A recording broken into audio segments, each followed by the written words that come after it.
시간에 사람들에게 박수 치는 걸 막 썩 동의하지는 않지만 그럼에도 불구하고 우리 사포교회의 미래를 책임질 우리 교사분들 위해서 격려의 박수 크게 한번 다시 부탁드리겠습니다.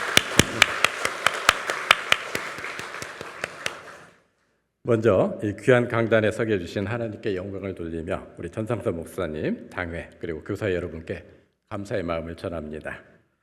교사 헌신 예배에 대한 설교를 부탁받으면 거의 매년 드리죠. 그래서 매년 드리고 있는 교사 헌신 예배 가운데 얼마나 다양한 강사님들이 오셔가지고 훌륭한 가르침을 또 여러분이 또 들으셨을까, 이런 것 때문에 매번 무엇을 전해야 될까 또 고민이 되기도 합니다.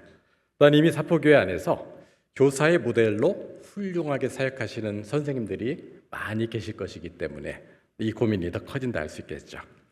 기도하는 가운데서 베드로전서 5장 1절부터 4절까지를 바로 교사 헌신 예배의 본문으로 잡게 되었는데, 물론 우리 집사님, 우리 선생님께서 읽어주신 대로 오늘의 본문은 장로님들께 주는 그런 권면이라 할 수가 있습니다.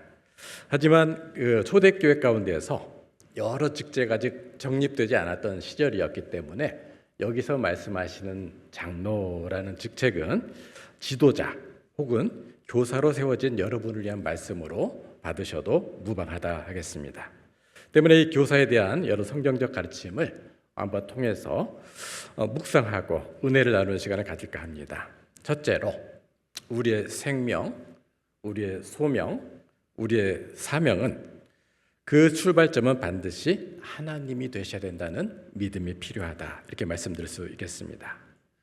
가끔 여러 교회에서 이제 설교 요청을 하게 되면, 오늘 또 우리 집사님이 저에게 이제 주보를 갖다 주셨는데 주보를 한번 살짝 열어봐요. 거기 보면은 주보에 빠짐없는 난이 뭐가 있냐면 새신자 등록란에 인도자로 김땡땡 집사님, 오땡땡 권사님 이렇게 기록이 된 걸 보게 됩니다. 근데 가끔은 스스로라고 되어 있는 그런 것을 본 적이 있어요. 어떤 의미인지 아시겠죠? 누구의 인도가 아니라 스스로 오셔가지고 교회에 등록해 주신 너무도 귀한 분을 말씀을 보게 됩니다. 교회 행정 서류상으로는 맞지만 믿음이라는 큰 틀에서 보면 꼭 적합한 표현이 아니기 때문에 혼자 미소 지을 때가 있습니다. 단도직입적으로 말씀드리자면 그분이 교회에 등록하고 주님의 전에 나오게 된 것은 전적으로 그분에게 마음의 감동을 주셔서 교회로 이끄신 누구실까요? 성령님의 인도하심이다, 이렇게 말씀드릴 수 있다는 겁니다. 때문에 인도자란에 스스로가 맞을까요? 성령님이 맞을까요? 성령님이 맞아요. 그러나 주보에다가 성령님 할 수는 없으니까 그냥 스스로 하는 것이다, 우리께 약속을 할 수 있겠습니다. 교사분들이 드리는 헌신 예배의 자리에서 이 말씀을 어찌 보면 조금 장황하게 하는 이유는 사실은 여러분이 교사가 된 것도 이것과 크게 다르지 않기 때문입니다. 어떤 분은 내가 선택하고 내가 결단해서 교사가 된 것인데 무슨 말씀입니까? 이렇게 질문할 수도 있겠습니다. 그러나 성경이 보여주시는 직분, 교사 또 교회의 여러 역할을 맡는 그런 방식들은 우리의 생각과는 많이 다릅니다. 예수님이 제자를 삼는 방식을 빗대어서 설명을 드린다면 우리가 기억할 것은 예수님이 제자를 뽑으신다, 이것은 직분자 혹은 교사를 뽑으신다는 것과 마찬가지로 할 수 있겠죠. 예수님의 제자는 곧 직분자를 말하기 때문입니다. 예수님 시대에 제자를 뽑는 방식은 일반적으로 고명한 스승, 어떤 이름이 있고 명망이 있고 존경받는 스승이 있으면은 제자들이 몰려와가지고 저 좀 제자로 뽑아주세요 하고 부탁을 하면 선생이 제자의 자격이 있나 없나를 살펴보고 받아들이기도 하고 거절하는 그런 형태였다는 것입니다. 그런데 복음서에 보면 예수님이 제자를 삼으신 방식은 전혀 다릅니다. 예수님은 제자를 뽑으시기 전에 성경에 분명히 기록되어 있죠. 밤새 기도하셨다. 사람들이 오기 전에 이미 예수님이 밤새 기도하셨다, 이렇게 말씀하게 되는 거죠. 따라서 인도자를 스스로라고 적는 것과 유사하게 내 의지로, 내 결심으로 교사를 그런 직분을 맡게 된 것이 아니라 여러분이 직분을 맡기 전, 여러분이 교사가 되기 전 주님이 어떻게 하셨다고요? 밤새워 또 여러분을 위해서 기도하셨다는 사실을 반드시 기억해야 됩니다. 때문에 여러분이 직분자요 또 교사가 된 것은 여러분 스스로의 결단과 결정이 아니라 누구의 결정이었다고요? 주님의 결정이었다는 사실입니다. 더구이 과거에는 스승이 제자의 자격 여부를 먼저 살핀 후에 받지 않을 사람은 거절하는 형태였다면 예수님의 제자 삼는 방식, 예수님께서 교사로 세우는 그 일은 전혀 다르다 할 수 있겠죠. 특별히 마음에 준비되지 않은 사람. 성경에 보면은 제자가 될 사람이 마음도 없었는데 예수님이 찾아가서 내 제자가 되어주세요 하고 부탁하는 장면이 많이 있다는 겁니다. 결국 예수님이 제자 삼는 방식, 예수께서 교사를 삼는 방식은 마음의 준비가 전혀 되지 않은 사람, 아예 주님의 제자가 될 생각도 없던 사람, 심지어 자격이 없는 사람, 더 나아가서 자질 없는 사람을 예수님이 먼저 찾아가 주셔서 내 제자가 되어주겠니? 하고 예수님이 부탁하셨다는 것을 성경은 이렇게 분명하게 말씀하십니다. 때문에 분명하게 할 것은 여러분이 교사가 되고 직분자가 되기 전 성령님이 여러분을 위해서 먼저 기도하셨고, 그리고 우리의 자격 여부를 살피고 뽑아주신 것이 아니라 우리가 여러 흠결이 많잖아요. 부족하고 모자라고 때로는 아직 내가 교사 될 마음이 없었음에도 불구하고 성령님께서 우리 마음가운데 체근도 하시고 도전도 주셔서 우리가 그 직분을 감당토록 하시며 필요할 때는 필요한 능력도 부여주시면서 주님의 제자로 삼아주신, 그리고 우리가 주님 안에서 이 사역을 통해서 더욱 성장하고 성숙하게 되기를 기대하는 마음으로 하셨다는 사실입니다. 때문에 오늘의 본문은 아니지만 베드로전서 1장 2절에 보면 성도에 대해서 이렇게 정리합니다. 하나님 아버지의 미리 아심을 따라. 우리는 어느 순간에 내가 예수님을 찾게 되었다 생각하지만 성경은 곳곳에서 말씀하십니다. 우리가 주님을 찾기 전 주님이 우리를 어떻게 하셨다고요? 미리 하셨다. 그리고 이렇게 얘기합니다. 미리 하심을 따라 성령이 거룩하게 하심으로 순종함과 예수 그리스도의 핏부림을 얻게 하여 택하심을 받은 자들이다. 우리가 교사가 되기 전에 성령님이 또 하나님 아버지가 우리를 먼저 아셨음을, 그리고 그때가 되었을 때 우리를 교사로 세워주셨음을 반드시 믿어야 합니다. 때문에 교사로 세워진 것은 오늘의 설교의 말씀의 제목처럼 내가 교사였던 것은 전적으로 하나님의 은혜라는 사실을 반드시 기억할 것입니다. 이제 하나씩 조금 더 짚어나가면서 주의 말씀을 한번 묵상키를 원하는데요. 둘째로, 우리의 헌신의 가장 뿌리에는 우리 모두 함께라는 생각을 갖고 있어야 됩니다. 사도 베드로는 1절에서 장로들이라는 권면에 앞서서 스스로의 위치를 함께 장로된 자라고 표현하고 있습니다. 베드로는 어떤 사도의 권위로서 내 말 들으세요 하고 그렇게 강압적으로 설교한 것이 아니라 지금 드리는 말씀은 저도 포함이 됩니다. 이런 생각으로 말씀을 받게 되었다는 거죠. 나도 여러분과 동일한 장로이기 때문에 여러분에게 전하는 이 가르침은 나 자신에게도 해당이 됩니다. 이 표현을 갖고 있다는 거죠. 때문에 모든 하나님 말씀에서는 우리 모두가 함께 있다는 생각을 강력하게 부각시키고 있습니다. 여러분이 조금은 마음에 들지 않을 수 있지만 제 자랑으로 먼저 조금 시작하려고 합니다. 조금 이해해 주세요. 재수가 없더라도. 지금은 이제 규모가 조금 줄었지만 제가 한 30년 전 교육전도사로 사역했던 그 교회는 조금 규모가 컸었습니다. 그래서 영화부, 유치부, 초등학교부터 고등부에 이르기까지 모든 학년마다 전도사가 있었어요. 그러니까 그 교역자만 한 14명 정도가 되었다고 할 수 있겠죠. 거기에 이제 학생이 한 300여 명, 교사가 50명 정도 되었습니다. 그래서 교회 학교 자체가 약 800명이 되었던 그런 교회를 섬겼던 부분이 있습니다.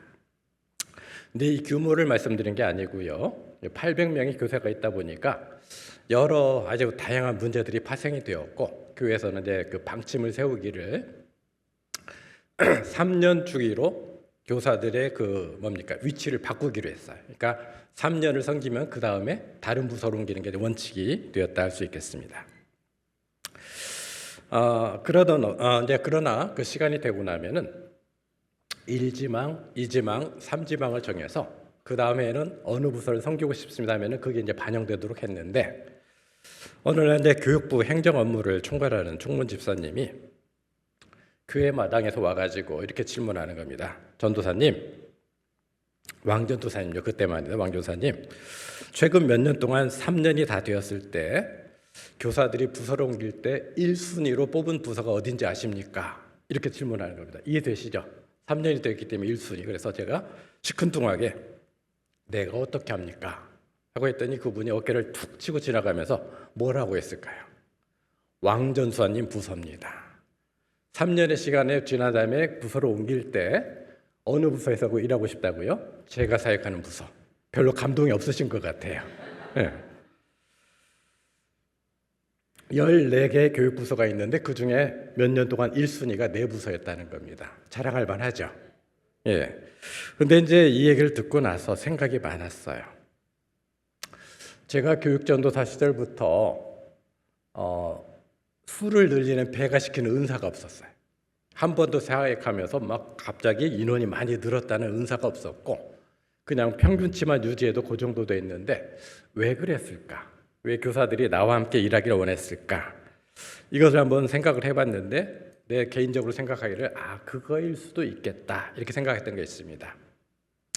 얼마가 지난 가운데 교사들하고 물어보니까 그게 맞았어요. 뭐냐면은 800명의 교사들 가운데 회자되었던 가장 중요한 이유가 뭐냐면 왕전도사님 부서에 가면은 나도 할 일이 있다. 왕전도사님 부서에 가면은 나도 할 일이 있다. 무슨 얘기였을까요? 어느 부서에 가보면은 내가 교사가 되기를 원하지만 이런저런 이유로 소외되거나 배제되거나 또 조금은 사람들이 멀리하는 그런 경우들이 있는데 왕전도사님 부서에는 반드시 할 일이 있다. 이 생각을 이제 해보게 됩니다. 그러면서 제가 이제 했던 것을 이제 반출해 보니까 2가지였어요. 하나는 예배 들어가기 전에 교사 기도회를 하게 되잖아요. 그러면 반협박을 합니다. 여러분, 여기에 50여 분의 교사들이 있는데 이분들은 잠깐만 볼 얼굴들이 아니고 하늘나라에 가면 반드시 또 만날 사람들입니다. 그때 얼굴 붉히지 말고 여기서 잘하세요. 무슨 말인지 아시겠죠? 그래서 봉사하다가 혹시라도 여러 불편함이 있다 할지라도 얼굴 찌푸리지 마시고 서로 기쁘게 즐겁게. 그래서 반드시 기쁘고 즐겁게 이걸 구호를 외치고 봉사를 했던 부분이 있습니다. 그리고 나서 이제 또 하나 우리가 생각했던 부분이 뭐냐면 열심과 특심이 좀 많은 분도 있고 또 없는 분들도 더 있다는 거죠. 그러다 보니까 제가 이제 유심히 살펴보는 겁니다. 어떤 분은 정말 내가 겉면 들이지 않아도 열심히 하는 분이 있고 어떤 분은 아직은 믿음의 분량이나 여러 가지 때문에 조금 덜 열심히 한 분들이 있는데 눈여겨봤다가 제가 이렇게 짝을 지어줬어요. 어떻게 해요? 조금 열심히 있는 분과 없는 분이.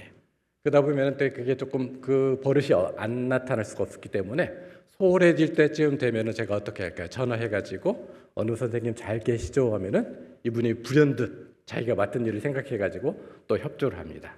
그런 가운데서 열심히 있는 부분과 열심히 조금 덜했던 부분들이 서로 협력하면서 자기의 자리를 잡아갔던 그런 맥락이 있다는 거죠. 결과적으로 교사들이 판단할 때는 어느 누구라도 여러분 한번 이렇게 생각해 볼 수가 있어요. 대개의 경우 열심히 있는 분들이 막 나서다 보면은 조금 소홀한 분들 자꾸 뒤로 빠지게 되죠. 그러면은 행사가 끝날 때 누구만 박수를 받아요. 열심히 있는 분들이 짝짝짝 하고 하게 되는데 여기에서 한 번쯤 제가 던지는 질문이 있습니다. 성경학교, 수련회, 이 성경학교와 수련회에서 하나님의 뜻을 배울 사람은 누구일까요? 학생들일까요? 대부분 그렇게 생각들 합니다. 근데 저는 수련회를 준비하고 성경학교 할 때 하면은 그렇게 말씀을 전하지 않았습니다. 무슨 얘기냐? 이 성경학교 수련회는 아이들의 배움의 시간이 아니고 지도자는 지도자대로, 교사는 교사대로, 아이들은 아이들대로 모두가 배우는 시간이라 할 수가 있겠습니다.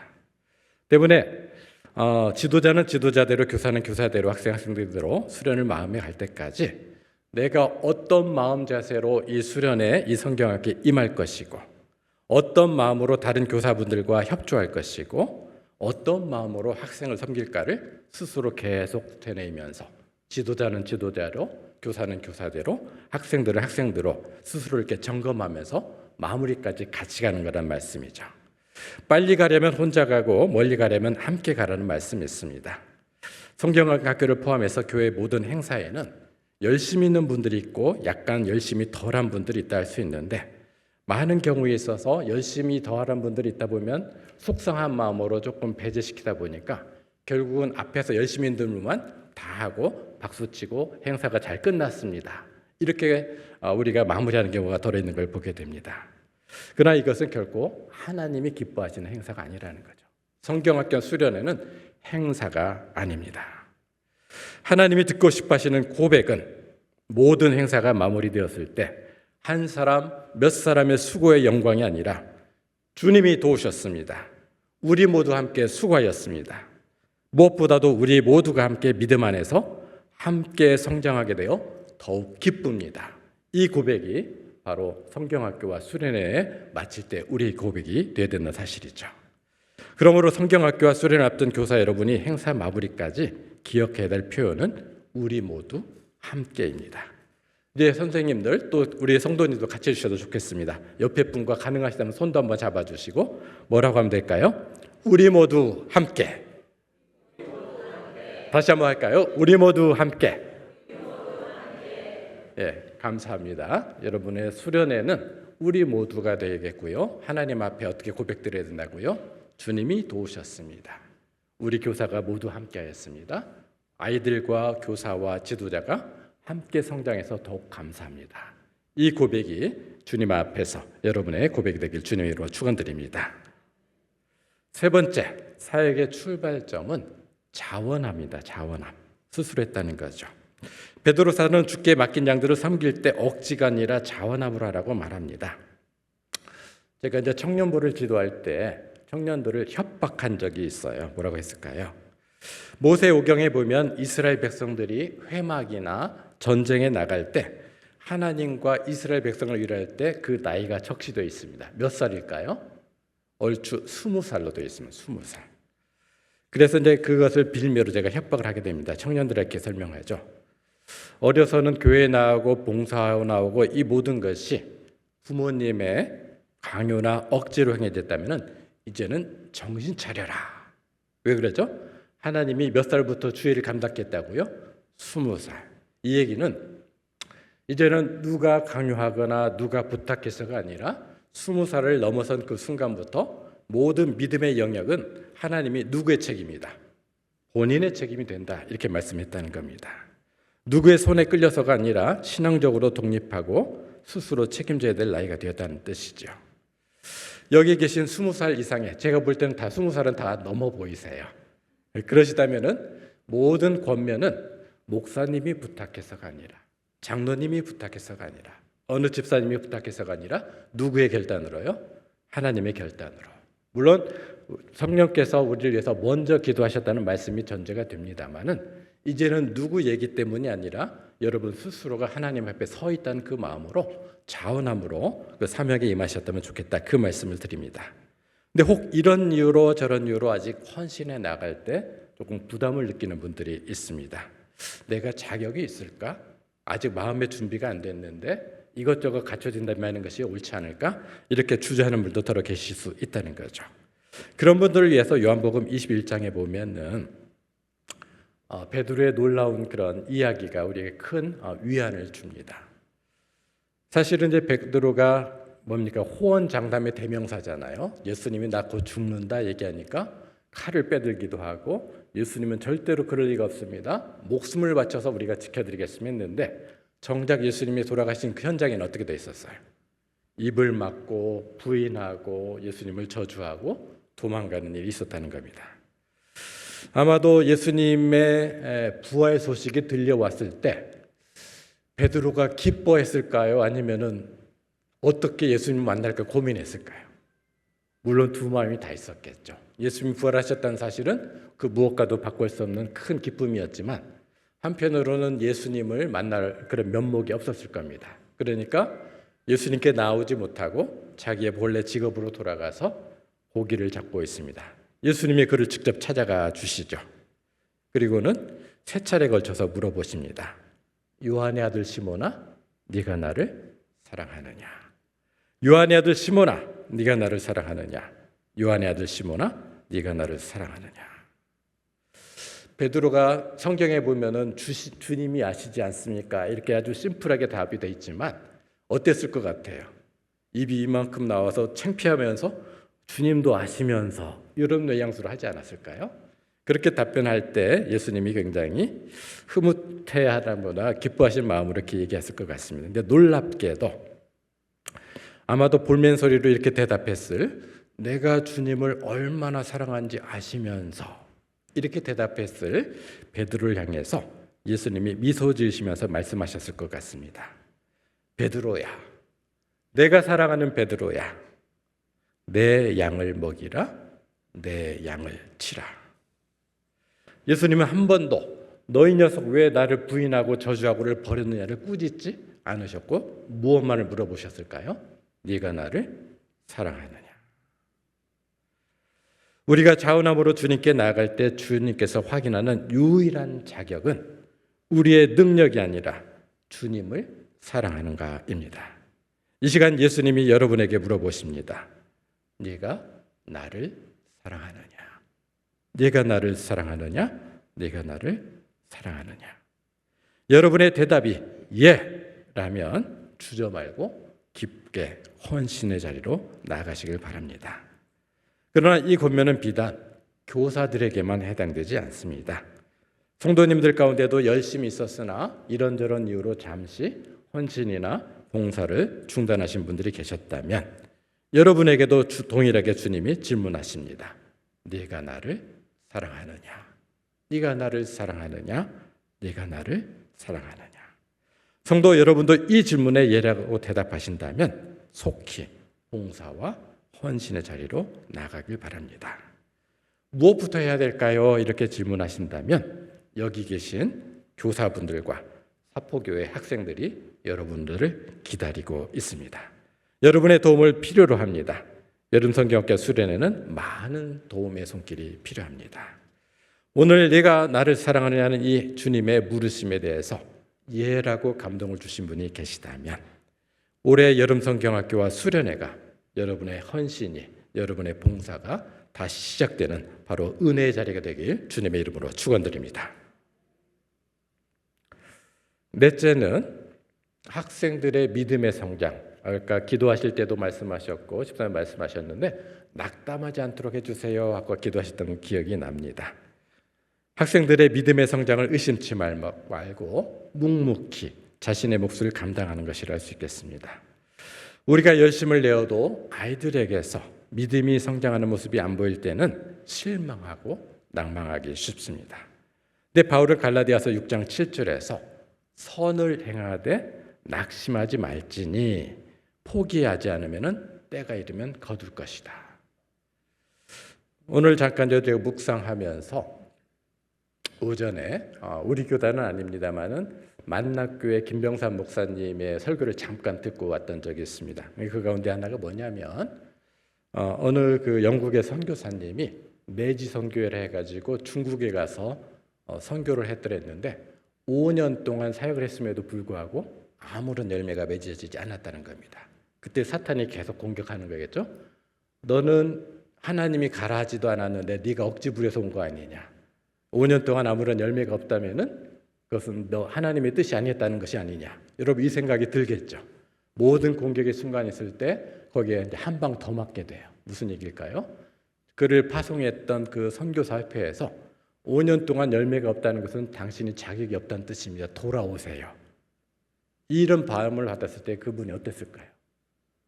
주님, 내가 억지를 부렸습니다. 돌아가겠습니다. 거의 이런 포기 상태로 돌아가려는 찰나에 어떤 분이 와서 문을 두드립니다. 저쪽 어느 마을에서 미신을 섬겼던 어떤 사람이 선교사님의 말씀을 듣길 원합니다. 그래서 말씀을 전했더니 불과 2주 사이에 15가정이 회심했던 그런 역사가 있었다. 이게 이제 1800년대 말의 사건이라 할 수가 있습니다. 곧 무엇을 말씀하실까요? 우리가 생각할 때는 당장에 열매가 없다 할지라도 임계전이라는 것이 있죠.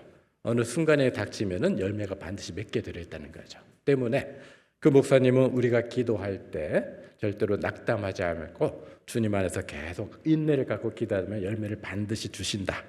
이 말씀을 했던 기억이 납니다. 여기서 이제 여러분 아까도 자랑을 했지만 두 번째 자랑이 나갑니다. 재수없다고 생각지 마시고 또 한번 들어주세요. 대학교 3학년 때 초등부 교사를 했습니다. 처음에 1월 달에 6명을 배정받았어요. 그래서 이제 잘 양육하도록 전도사님이 부탁을 하셨는데 전도사님이 이쁘게 보셨는지 학생이 새로 올 때마다 초등부가 이제 몇 개 반이 있었는데 자꾸 우리 반으로 데리고 오시는 거예요. 근데 이게 조금 모양도 이상하고 해가지고 전도사님한테 전도사님 그러시면 안 됩니다. 아이가 오면은 여러 부서가 있으니까 보내셔야죠 했더니 전도사님이 살짝 저에게 하시는 말씀이 다른 반에 보내봤더니 애들이 안 나와요. 이렇게 얘기하는 겁니다. 결과적으로 제가 양육을 잘하긴 했어요. 그래가지고 이제 전도하고 했는데 6명을 받았는데 여름을 지날 때 한 23명이 됐어요. 많이 늘어났죠. 근데 그걸 얘기하려는 게 아니고 여러분 여기는 교육관도 있고 이런 부분이 있는데 그때만 해도 교육관은 개념이 없었고 똑같이 어른 예배실에서 예배를 드리는데 여기에 24, 5명이 앉아있다고 생각을 해보세요. 제가 초등부 교사고 난리도 그런 난리가 없어요. 뭐 좀 얘기하려고 하면 이쪽에서 떠들고 장난치고 싸우고 그러면 거기 조용히 해. 너 그만 있어 뭐 하고 이걸 얘기를 한 3, 40분 하고 나면은 제가 거의 파김치가 되어버립니다. 그리고 나서는 회의가 드는 거예요. 이게 맞나? 내가 도대체 뭘 하고 있나? 이런 그런 생각을 있다는 부분이 있었는데 한 2달쯤 지난 다음에 제게 충격적인 일이 발생했습니다. 한 달여 전에 배웠던 내용을 복습할 내용이 있어가지고 아무 기대감 없이 아이들한테 그 내용을 질문한 겁니다. 어떻게 되었을까요? 그 난장판 속에서 막 핏대를 올려가지고 소리 고래고래 지르면서 애들이 듣겠나 싶어갖고 의심했던 그 내용을 아이들의 입을 통해서 정확하게 워딩 하나 틀리지 않고 그대로 듣게 된 겁니다. 뭘 말씀할까요? 그때 충격성에 큰 깨달음이 있었게 되었습니다. 아이들은 듣는다. 아무리 딴짓을 해도 다 듣고 있다 였습니다. 교사 여러분, 아이들이 딴짓을 하고 듣지 않는 것 같아도 아이들은 다 듣고 있습니다. 아이들을 믿어주시고 성실하게 수업을 준비해 주시고 최선을 다해 주시기 바랍니다. 그리고 그들의 성장은 하나님께 맡기는 겁니다. 나는 고래고래 소리 지른 것밖에 없지만 그 아이들 가운데 믿음이 조금씩 움트고 자라게 한 것은 하나님이셨던 사실이죠. 고린도전서 3장에 보면 바울은 각각 개인의 사역의 의미를 설명하면서 나는 심었고 아볼로는 물을 주었고 하나님은 자라게 하신다 이렇게 말씀하고 있습니다. 심었다는 것은 바울이 고린도 교회를 개척했다는 말이 되는 거고요. 물을 주었다는 것은 아볼로 사도가 교회를 양육했다는 의미가 됩니다. 그러나 그보다 본질적인 것은 뭐죠? 자라게 하실 분은 누구시라고요? 하나님이시다. 그러게 다른 사람의 사역과 내 사역을 비교하지 말고 각각의 사역들을 다 존중해 주시면서 선생님마다 맡은 역할이 다 다르잖아요. 다 역할을 존중해 주시면서 가장 중요한 생명의 역사는 하나님이 일으키신다는 것을 분명히 고백하면서 내가 감당하는 그 일만 성심껏 충성을 다하다 보면 여러분에게 맡겨진 영혼들의 성장은 하나님이 책임지시기에 염려할 것이 없다고 말씀하고 있습니다. 때문에 베드로 사도도 모든 것을 주께 맡기라. 주께서 살펴주신다. 주께서 돌보신다 말씀하고 있습니다. 맡은 자에게 구할 것은 충성이라고 했죠.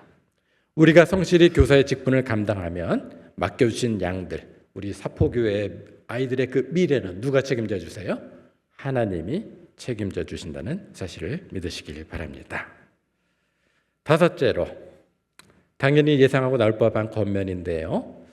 성경 말씀을 공부하고 연구하고 또 믿어야 됩니다. 제가 이제 개인적으로 존경하는 목사님이 계시는데 그가 이제 제가 섬기고 있는 부산장신대학교 신학대학원 3학년생들을 위한 특강을 부탁드린 적이 있어요. 근데 그분이 오셔가지고 특강을 하시는데 화들짝 놀라고 큰일 날 뻔했던 말씀을 했습니다. 그분이 뭐라고 하셨을까요? 여러분, 신학생들한테 얘기하시는 거예요. 제발 좀 성경을 의심하십시오. 이렇게 말씀하십니다. 여러분, 성경 의심해야 돼요? 의심하지 말아야 돼요? 예. 근데 이분이 뭐라고 했어요? 제발 좀 성경을 의심하십시오. 제가 제 귀를 의심했어요. 웬 이단적 가르침? 하고 있는데 들어보니까 이 말씀이었던 것입니다. 그 목사님의 가르침은 이것입니다.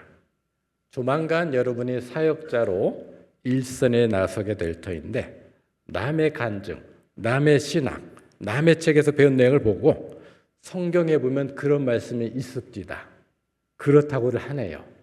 이게 무슨 은혜가 되겠고 이게 어떤 능력이 나타나겠냐, 그 말씀이란 거죠. 그분이 이렇게 말씀하십니다.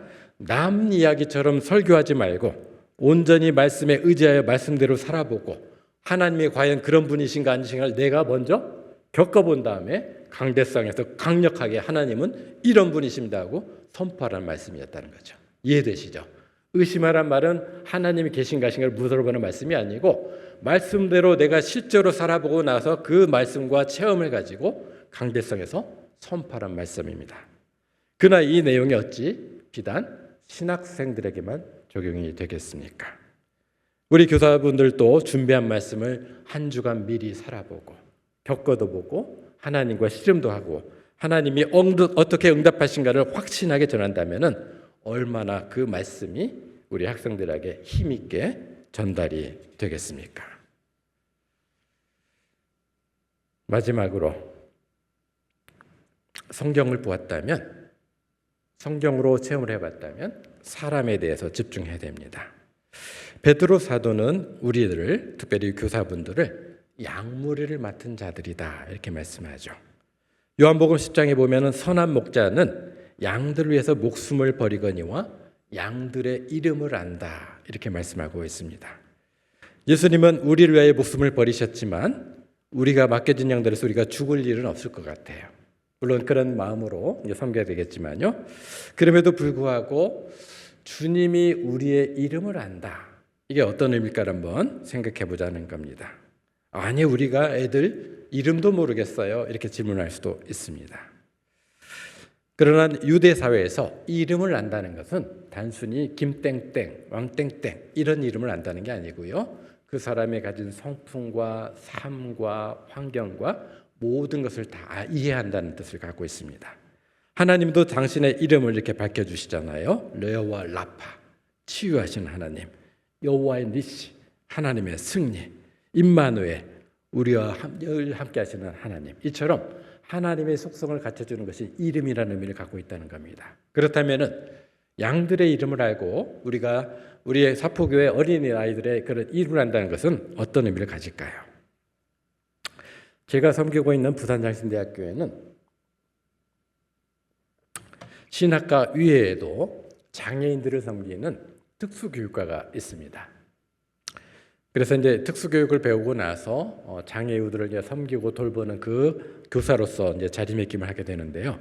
저는 이제 신학과 교수이지만 가끔 특교과 학생들을 선발하는 그 면접에 들어갈 때가 있습니다.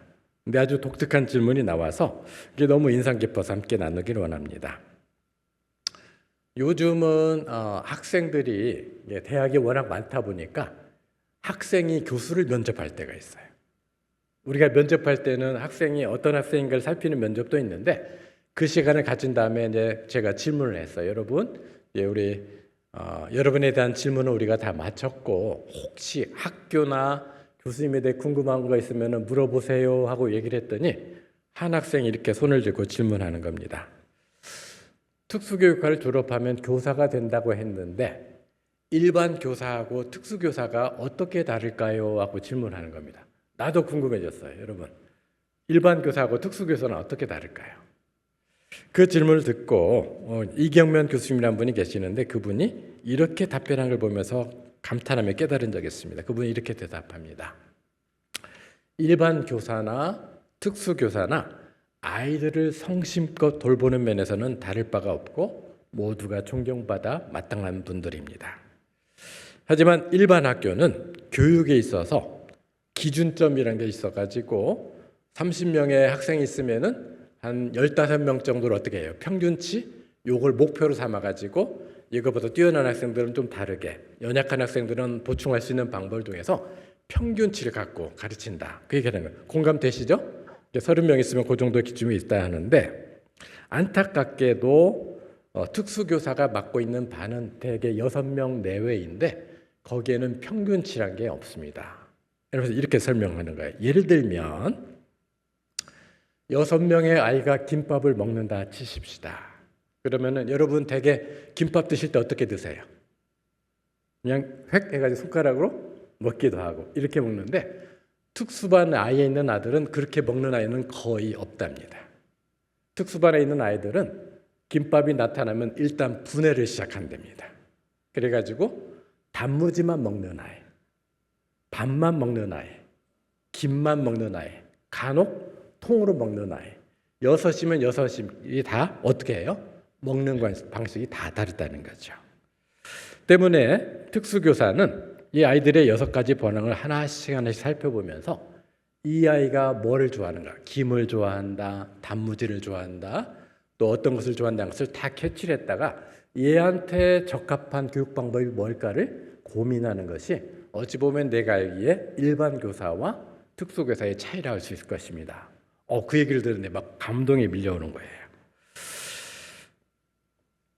만약에 주께서 맡겨주신 양의 이름을 안다는 것이 그런 의미일까 아닐까 생각해 보는 겁니다.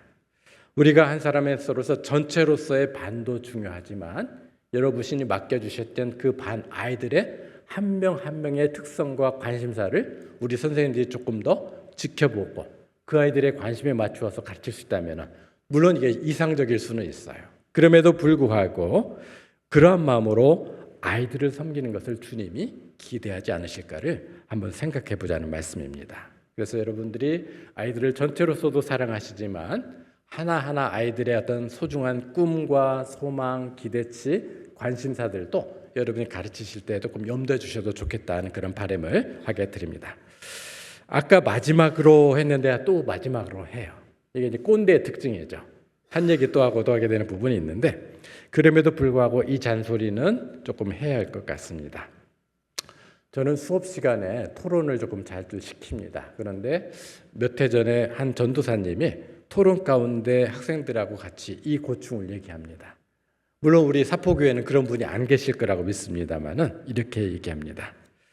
우리가 교사로서 또 교회 직분자로서의 출발점은 나는 예배자라는 생각을 갖는 겁니다. 우리 모두가 누구라고요? 예배자. 근데 우리는 행정을 하고 교사로 섬기고 뭐 어떤 일을 하다 보면은 예배를 돕는 자라고 생각하는 경우가 있다는 겁니다. 절대로 잊지 말할 것은 우리는 매 순간이 예배자라는 말이죠. 그 학생의 고민이 뭐였는가? 교육부서를 담당하고 있는데 예배가 시작이 됩니다. 그래서 이제 기도합시다 예배로 시작하면은 딱 그 시간이 되면은 제일 연장자 되시는 부장 집사님이 나가셔서 15분 동안 잠깐 나가신다는 거죠. 뭐 하러 나가셨을까요? 커피 한 잔. 근데 처음에는 한 분 나가셨는데 그게 조금 두세 달 지나니까 총무 집사님 또 비슷한 집사님들이 우르르 몰려 나가서 예배가 들었는데 한참 진행되고 있는데 한 10여 분 커피 한 잔씩 하고 들어오셨다는 겁니다. 그래서 여러 권면도 하고 했는데 고쳐지지 않는다. 여전히 그분들이 그러신다. 이게 너무너무 속이 상한데 어떻게 할까를 모르겠다. 이것을 얘기하는 걸 보게 됩니다. 우리가 볼 때는 아마도 이 예배는 어른 예배예요, 애들 예배예요. 애들 예배니까 이렇게 생각하신 것 같아요. 물론 이분들이 어른 예배는 정성껏 드렸을 걸 생각합니다만은 그러나 그분들이 잠깐 놓쳤던 부분은 어른 예배건 아이들 예배건 똑같이 하나님 앞에서 오롯이 온전히 드리는 예배라는 사실이죠. 어느 예배건 어른 예배건 아이들 예배건 중요하지 예배가 있고 우리는 모든 예배 앞에서 하나님 앞에 서 있는 예배자라는 사실입니다. 학생들이 선생님들의 예배를 보고 배우듯이 더더욱 신앙의 연조가 오래되지 않은 교인들은 성도님들의 예배의 모습을 지켜보면서 예배에 대해서 배우게 된다는 사실이죠. 여러분의 예배 모습이 성도들 중 누구에게는 귀한 가르침이 된다는 말씀입니다. 이제 말씀을 정리합니다. 우리는 성경학교를 포함 모든 교회학교 사역은 우리 모두 함께라는 것. 그래서 누구만의 소수의 사람만 박수 받는 그 자리가 아니고 주님이 도우셨습니다. 우리 모두가 함께 힘을 내서 수고해서 너무도 감사합니다. 이 행사를 통해서 우리 모두가 함께 성장하였기에 더욱 하나님께 영광을 돌립니다. 이 고백이 우리의 여름의 마지막 마무리될 때의 고백이 될 줄로 믿습니다. 우리가 부족해도 우리가 주님을 사랑한다는 확신이 있다면 여러분은 그것만으로도 이 봉사와 헌신으로 나갈 모든 자격을 갖춘 것입니다. 주님을 사랑하는지를 다시 한번 여러분이 마음적으로 고백을 드려보고 교회 학교뿐만 아니라 또 돕는 손길들, 성경학교와 이 모든 수련회에 많은 도움이 필요합니다. 성도님들도 깊은 동참으로 함께 하시길 부탁을 드립니다. 아이들은 떠들어도 반드시 듣는다는 믿음 가운데 여러분의 말씀 연구를 포함한 공과 준비에 만전을 기해 주시길 바랍니다. 그리고 전체로서의 반만이 아닌 하나이 하나이를 사랑하고 품으면서 그 아이들의 관심사를 통해서 여러분의 가르침의 방식도 정해지는 그런 노력도 같이 기울여지면 더욱 좋겠다는 말씀을 드립니다. 마지막으로 예배의 모범이 되는 우리 선생님들이 되시기를 부탁을 드립니다. 그러할 때 우리의 섬기는 어린 양의 직접적 주인 되시는 목자장 예수께서 나타나실 때 영원토록 쇠하거나 시들지 않는 영광의 관을 교사 여러분께 그리고 교사를 아낌없이 지원해 주시는 사포교회 모든 성도님께서 씌워줄 것을 주님의 이름으로 축원드립니다. 기도하겠습니다. 사랑의 주님, 우리 모두가 주님의 마음에 합한 착하고 충성된 그리고 향후에 더 귀한 것으로 주께서 일을 맡겨주시는 하나님의 충성된 교다 그리고 우리 모든 성도님들이 되게 인도하여 주옵소서. 예수님의 이름으로 기도하옵나이다. 아멘.